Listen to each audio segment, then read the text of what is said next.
what has the labor issue or labor in general for your industry been like, since COVID? Like, so 2020, what did you start to see as the pandemic increased? And then where are we at today? Well, there certainly was a period where it was difficult to find anyone to do work. If you had someone that could do work, you were lucky.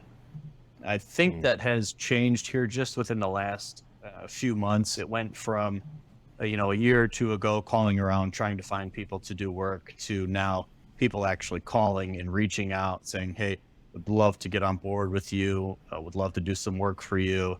Um, but at the same time, in many cases, these are the people that I already spoke to a year or two ago. So, Ah, um, the loyalty is kind of a big thing for me. So the people that have stuck in there through the tough time certainly can't just kick them aside now. right. And was it that the same for subs as well? Most definitely. How many different crews are you working with as far as like subs go? It really does vary on the scope of the project, to be honest. Gotcha. Okay, cool. And now, you people are coming back and hiring or looking for jobs. You know, Martin, where are you seeing that with some of your clients? Is hiring still an issue post pandemic, or is it getting better? No, it's definitely getting better in maybe an analogous kind of industry as I have home builders. And they were severely limited last year by the ability to get mechanical trades, framers. It was all, we'll get to you when we can. And now they're actually getting calls, just like Scott said, and it's loosening up. Yeah.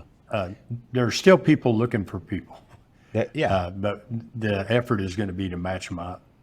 Yeah, the jobs report came out, 10 million open positions, 6 million applicants of available workers out there. So really, people are just kind of getting tossed around for the most part from job to job still, but it's a little bit better, but still there's a shortage of workers.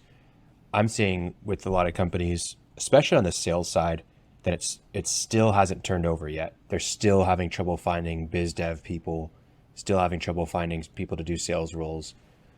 But I think that's changing. A lot of these people that maybe in project management or business development have been able to work remotely for a lot of companies. But there's a ton of layoffs happening in tech, and a lot of what a lot of these companies in tech are doing before they do the layoffs is they're changing their remote work policy and having people return to office so that people will just quit, so they don't have to give them the compensation package. Paycom just did that recently in Oklahoma City, and there was a huge fit thrown about it, and then they started seeing these layoffs happen at all the different tech companies: Google, PayPal, GoDaddy, JP Morgan, Facebook, whatever it is.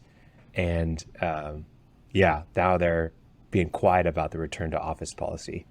So I think it's a really interesting time. I think if you're looking for some of these more in-office roles, that it's going to start to turn over for you, especially with the small business atmosphere. You're going to be able to find a little bit more employees. But it was hard there for a bit. Did you have a huge wage increase, Scott? Did you have to start like offering a lot more money to be able to get talent? I would say that for the general labor, yes. I think skilled labor was already well paid.